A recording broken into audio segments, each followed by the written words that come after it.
Welcome to our Epic Bible Stories channel. When we think about human history, we often remember the well-known stories from the Bible, prophets, miracles, and holy battles. But there is an ancient book, forgotten by time, that reveals hidden secrets far beyond these well-known legends.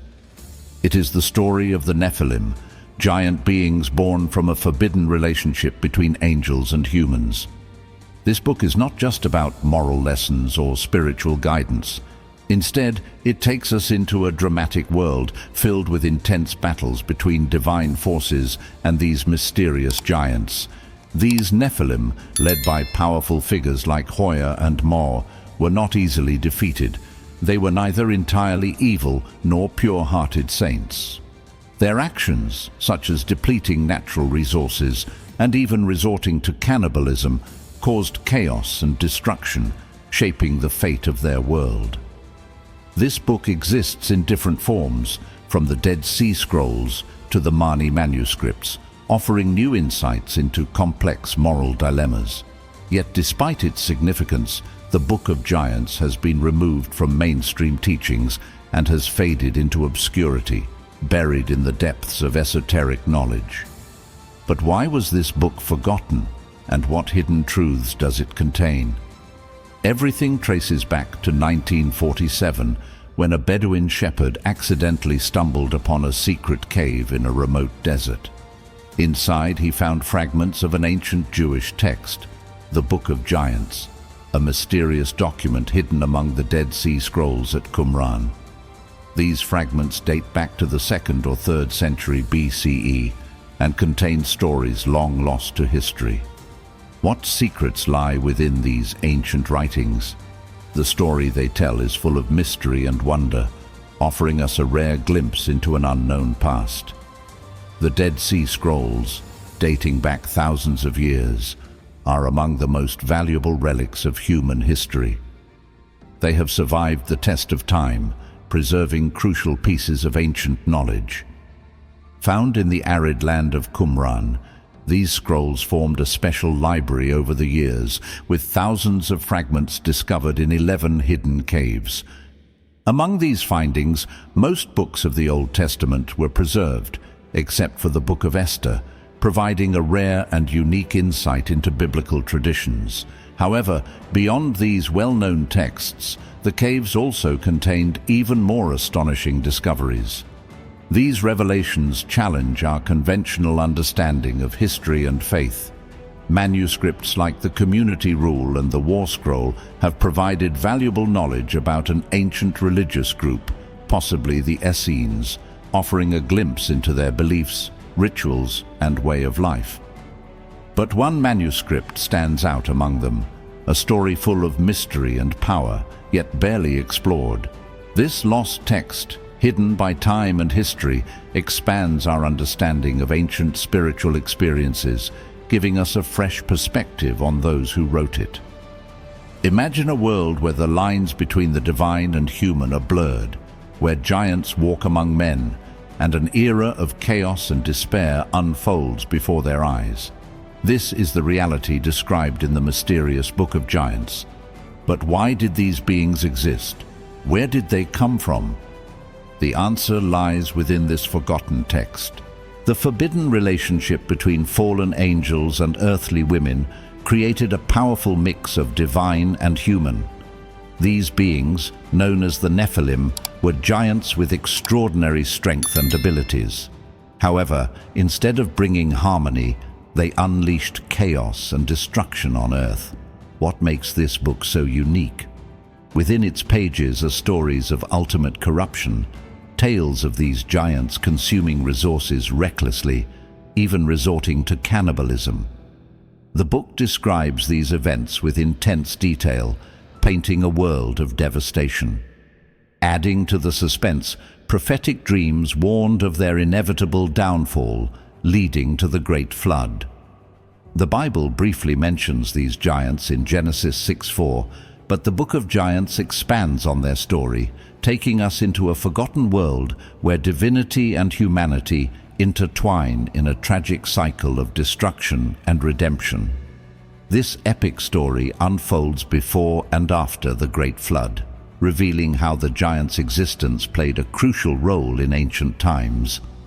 At the heart of this narrative stands Enoch, a man of great faith who served as a bridge between the divine world and the Nephilim. Among the giants, figures like Hoya, Hahia, and Mawa emerge, their fates sealed by divine judgment.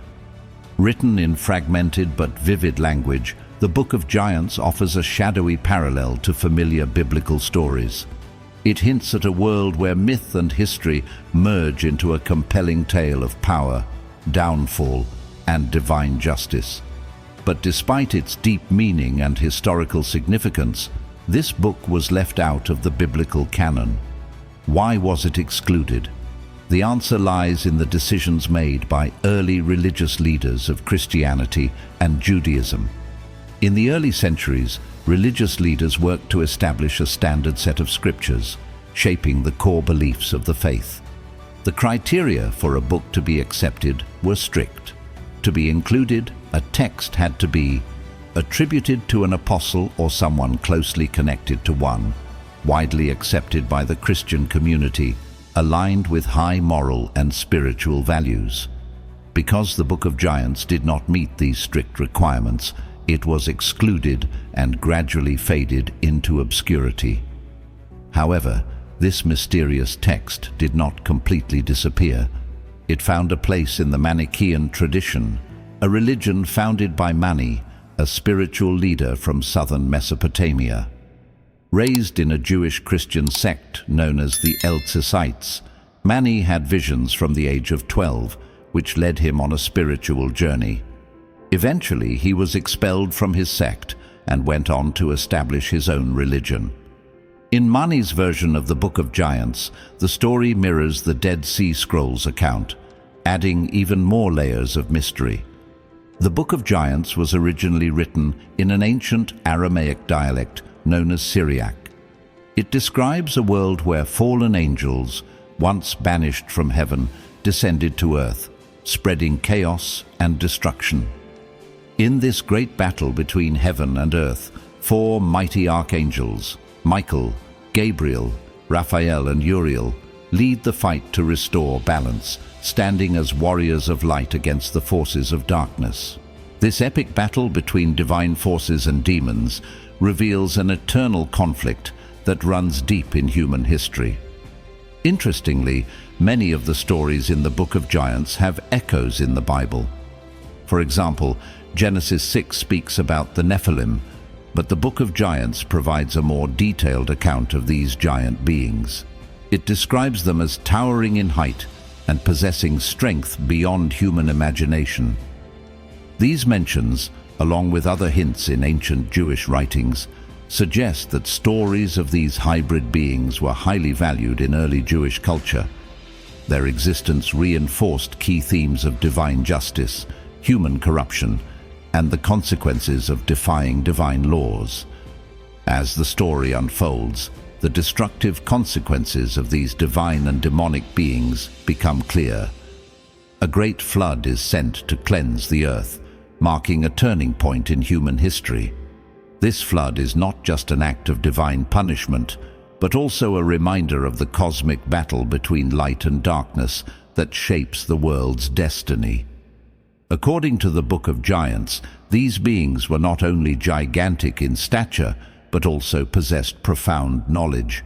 However, instead of guiding humanity toward wisdom, they taught forbidden arts and sciences, leading to chaos and moral decline. Instead of uplifting civilization, their knowledge was used for destruction. The story highlights 2 of these giants, Hoya and Hahia, who were plagued by troubling dreams that seemed to predict a catastrophic judgment. Desperate for answers, they turned to Enoch, a biblical figure known for his wisdom and revelations about the end times. Enoch interpreted their dreams and confirmed their worst fears. A great flood was coming to wipe out the giants and cleanse the earth of their corruption. So how did this all begin? According to the Book of Giants, long before the flood, the Almighty God sent 200 angels, known as the Watchers, to observe humanity from afar. Their duty was simple: watch over mankind, offer guidance, but never interfere directly in human affairs.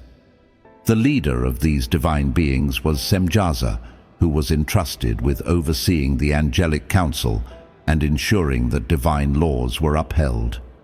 At first, the Watchers remained loyal to their mission, keeping their distance from the earthly world.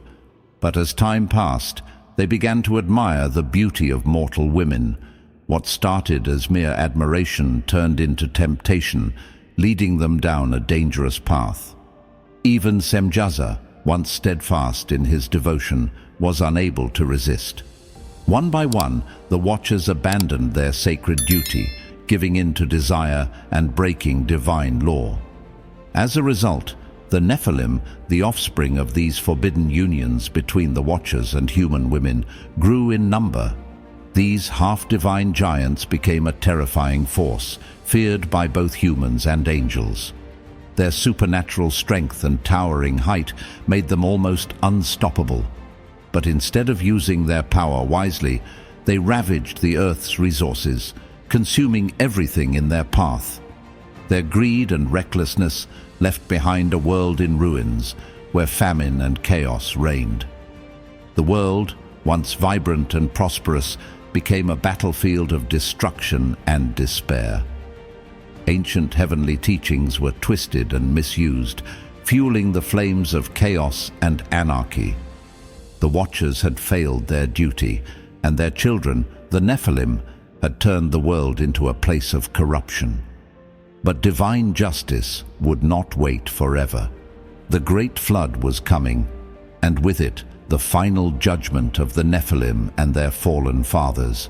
Humanity was trapped in a storm of violence and despair, powerless against the unstoppable advance of these monstrous beings. The Nephilim had taken over, and the world had fallen into chaos. Faced with such a catastrophe, divine wrath could not wait any longer. The Almighty God, seeing the corruption and indulgence that had polluted his creation, decided to intervene. The final judgment was near, announced by thunder, powerful storms, and the darkening skies. A great flood was coming to cleanse the earth of the evil that had consumed it. As time passed, the Nephilim devoured everything in their path. Wildlife vanished, and with no other prey left, they turned to hunting humans. Their fierce eyes burned with hunger, and they hunted with unspeakable brutality. Mercy had no place in their world of despair and desolation. But even their endless hunger had limits. As humans became scarce and cities lay in ruins, the giants began to feel a new kind of fear, desperation. With no more food, their survival instincts took over, pushing them to commit unimaginable acts. They turned to cannibalism, devouring each other in a desperate attempt to stay alive. In a short time, once thriving human civilizations became ghostly ruins.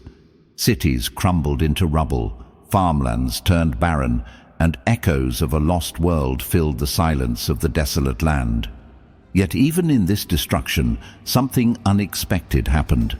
Some giants began to change. Instead of roaming as wild beasts, they gathered into tribes, forming small communities that reflected the ancient ways of the humans they had wiped out.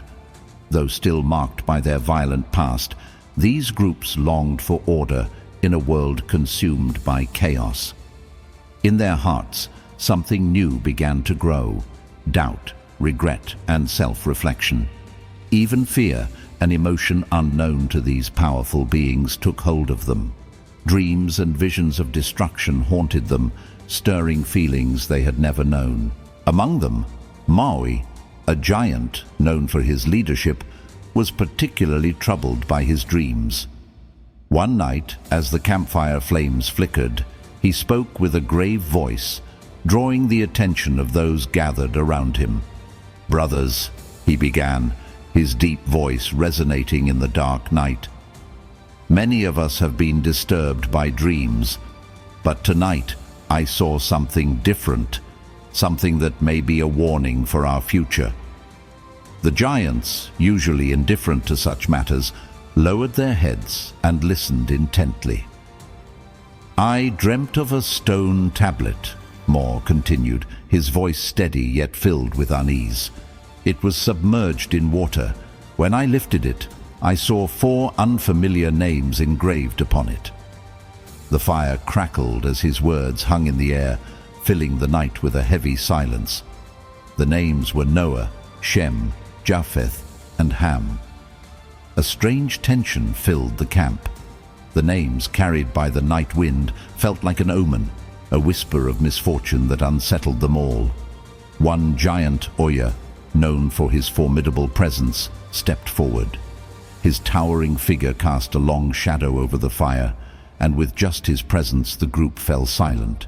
Something was coming, and deep inside, the giants feared that this was the beginning of their doom. Oya, a descendant of the Watcher Samyaza, carried a natural authority among the giants. His lineage gave him respect, but also a burden of responsibility. Standing behind him was his twin brother, Hahya, whose connection to the Watchers served as a painful reminder of their origins, a heritage both powerful and cursed. As the firelight flickered, Oya's sharp gaze locked onto Moi, silently challenging the meaning of his dream. The tension in the air was thick, but Moi remained firm. He revealed another vision, one that stirred even greater curiosity among the gathered giants. He had seen his father, Baral, a long-lost figure who had once walked alongside the fallen angels. A murmur spread through the group. The giants harbored bitterness toward their absent angelic ancestors, and this vision reignited old wounds. What was the meaning of these revelations? Were they warnings? As their troubled thoughts deepened, Oya dismissed the visions, calling them meaningless dreams. To prove his point, he shared what seemed to be an absurd story about a virgin giving birth to a child. His tone was mocking, as if to say that dreams were nothing more than figments of the imagination. But the discussion did not end there. As the giants reflected on their shared nightmares of destruction and divine wrath, Oya offered a different perspective.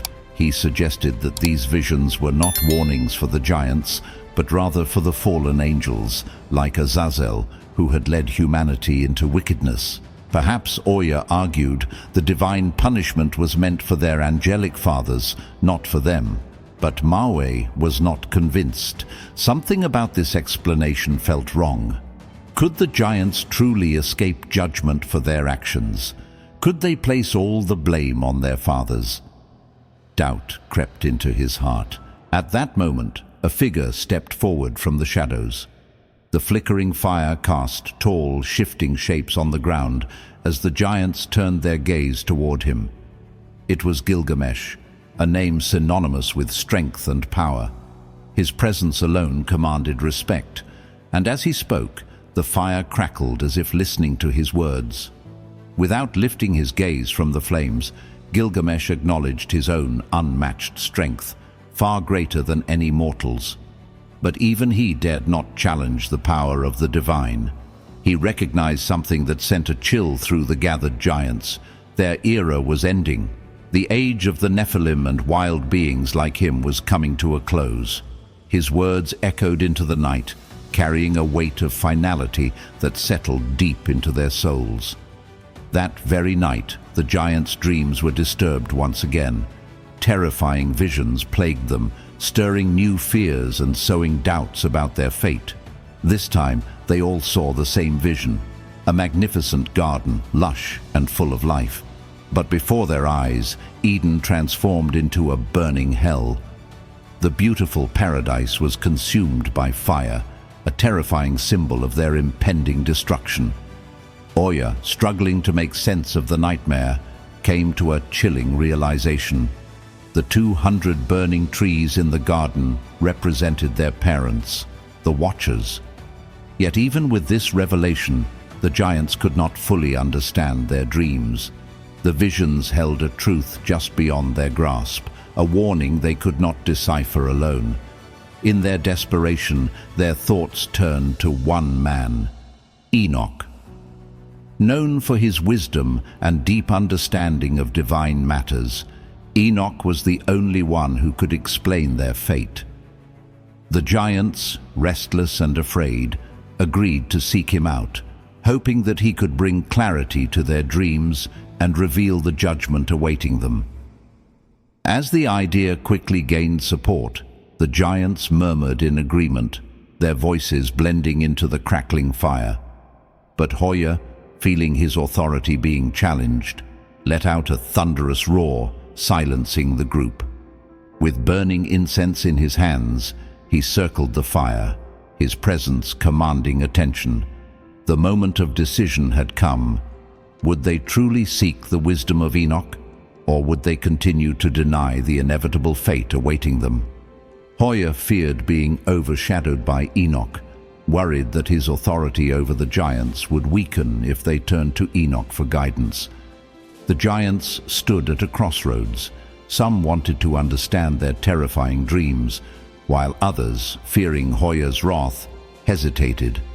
The tension in the air was thick and heavy. Despite the growing conflict, Maui was determined to find answers. He believed that Enoch, known for his divine wisdom, was the only one who could help. Without hesitation, he took flight, soaring toward the wilderness, where Enoch lived in solitude.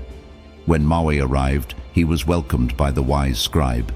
He shared his disturbing visions, hoping for an interpretation. But Enoch, always mindful of spiritual laws, explained that he could not provide an answer without divine guidance.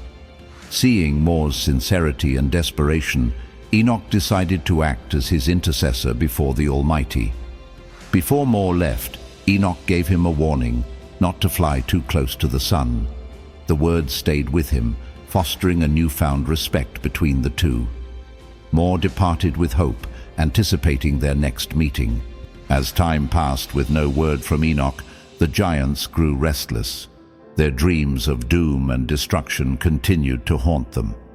Doubt spread like a wildfire among them, and patience turned to frustration. Then one day, Enoch returned, carrying a stone tablet. His face was solemn as he revealed a divine message. A confrontation with the heavens was near.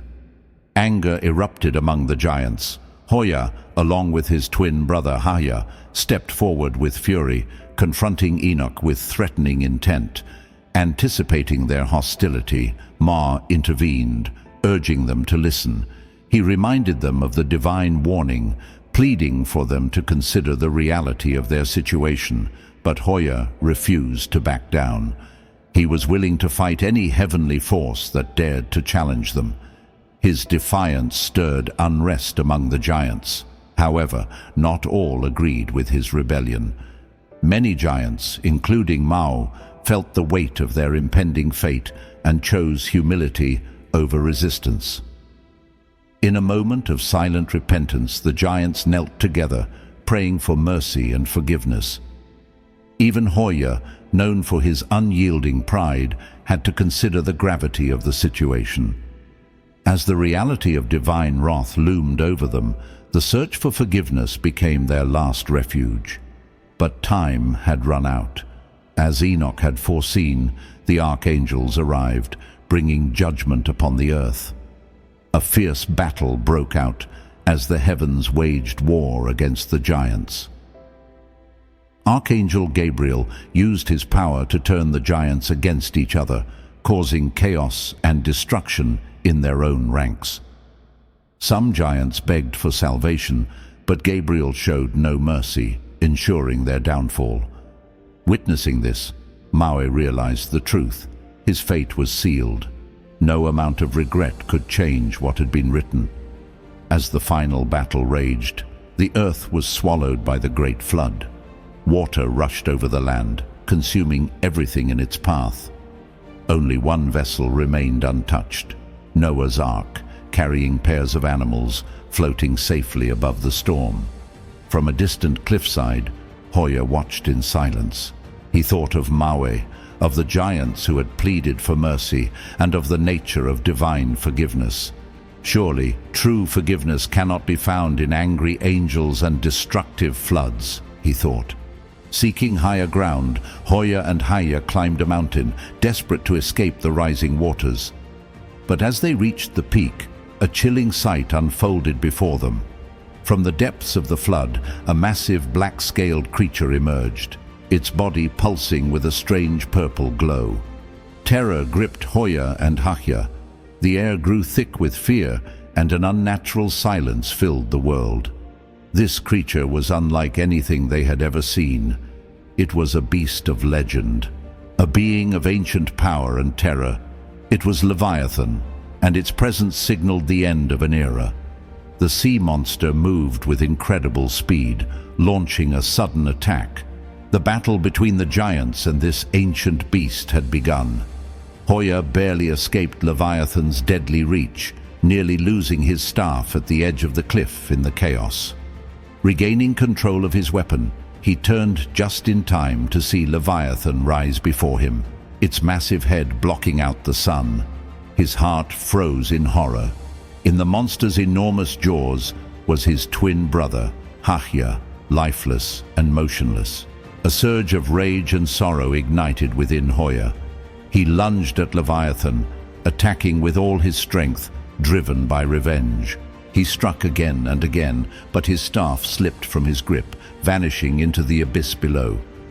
Now weaponless, Hoya relied on his sheer physical strength, punching the monster's skull with unrelenting force, aiming to blind it. His attacks finally weakened the creature, but the battle was too much. Leviathan thrashed wildly, sending Hoya flying. He crashed into the cliff, overwhelmed by grief, triumph, and exhaustion. For what felt like an eternity, he lay there, struggling to move. Finally, he forced himself to stand and watched in silence as the rising waters swallowed Leviathan, leaving only a still, lifeless form beneath the raging flood. A strange mix of laughter and tears overtook Hoya, but his moment of relief was short-lived. Suddenly, the sound of wings filled the air. Before he could react, a sword pierced him from behind. Hoya gasped, his body paralyzed with pain. His mind screamed for revenge, but his limbs would not obey. A terrible cold crept over him, and his vision blurred. In the distance, the sound of an angelic trumpet echoed across the heavens. The floodwaters rose higher and higher, consuming the land until life was completely wiped away. As the giants fell into oblivion, only Noah and his sons, Shem, Japheth, and Ham, remained, just as Moore had once seen in his vision of the stone tablet. The ark, carrying pairs of animals, floated above the flood, safe from the disaster. But what happened to the souls of the fallen giants? According to legend, their spirits found no peace. Consumed by bitterness and a thirst for revenge, they did not simply vanish. Instead, they became demonic beings, wandering the world, longing for retribution. This is the story told in the Book of Giants, a tale of power, corruption, and divine judgment.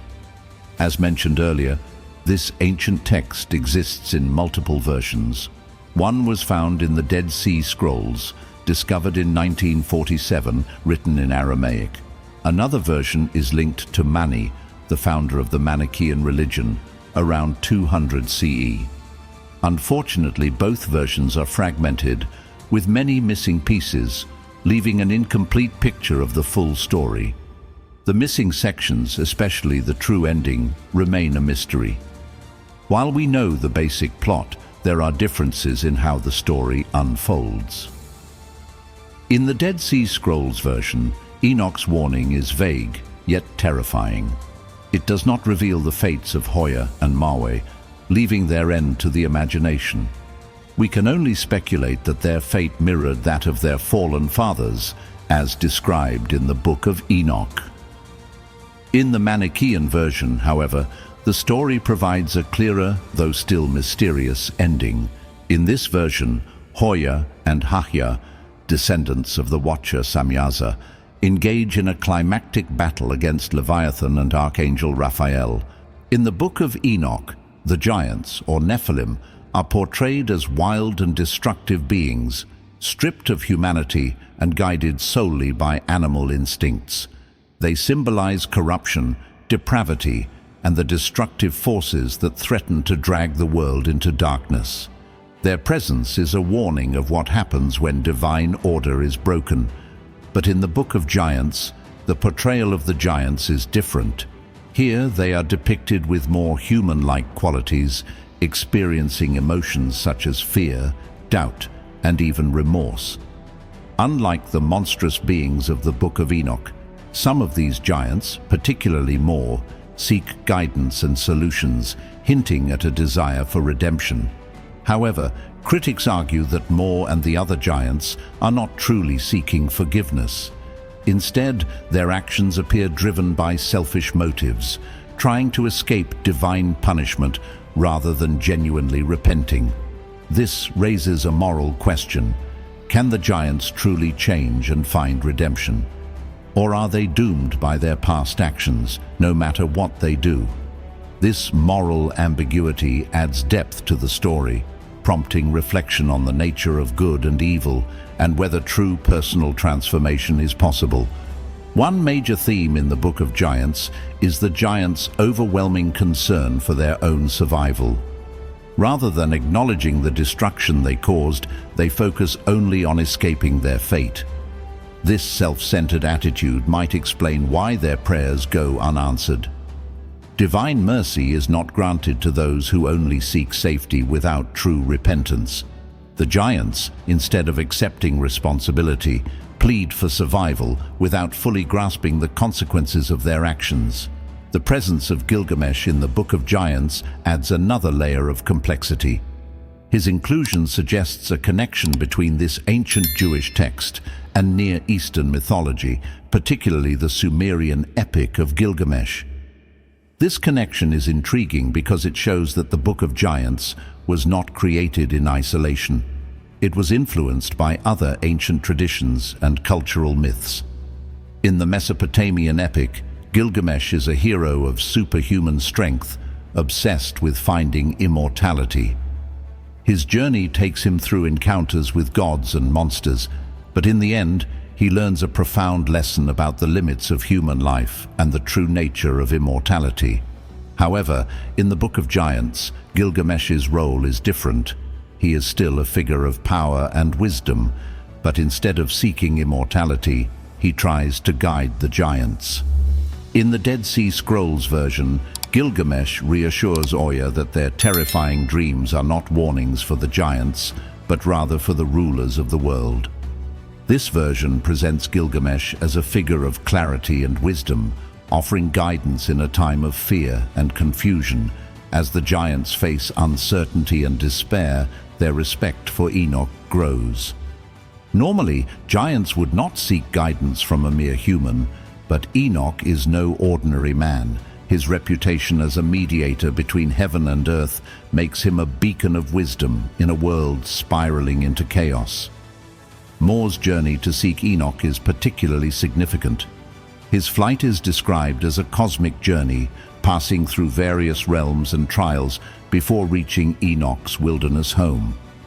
One key moment in this journey is Enoch's warning not to fly too close to the sun. This symbolizes the difficulty of seeking truth and wisdom.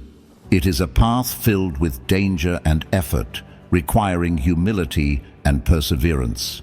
The Book of Giants, like the Book of Enoch, presents a world filled with divine justice, corruption, and moral dilemmas.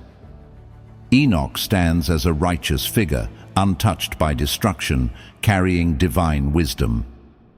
The giants struggle between survival and redemption, unable to escape their past sins. Gilgamesh's presence connects this ancient text to broader mythological traditions, hinting at cultural exchanges and shared narratives in the ancient world. Ultimately, this story raises more questions than it answers. Could the giants have been saved if they had truly repented?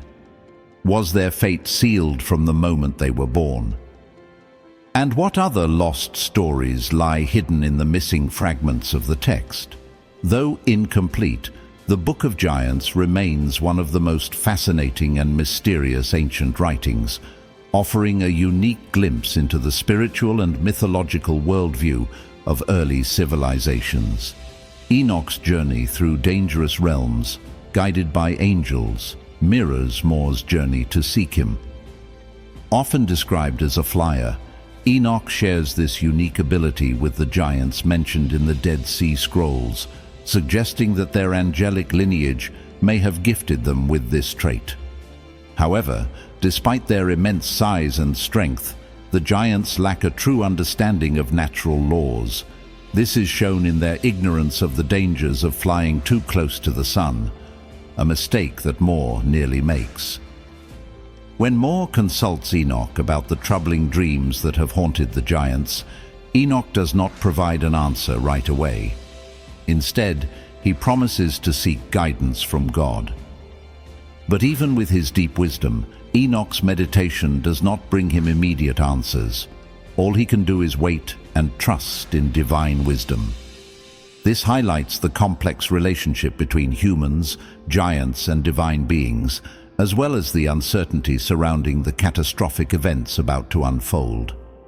As the giants face their terrifying fate, they look at the same gloomy tablet that once sealed the destiny of their angelic fathers, the Watchers. However, unlike their predecessors, this tablet hints at the possibility of salvation through repentance. This duality is what makes the Book of Giants so compelling. Not only does it expand on the story of the Nephilim, but it also provides a deeper understanding of these mysterious beings.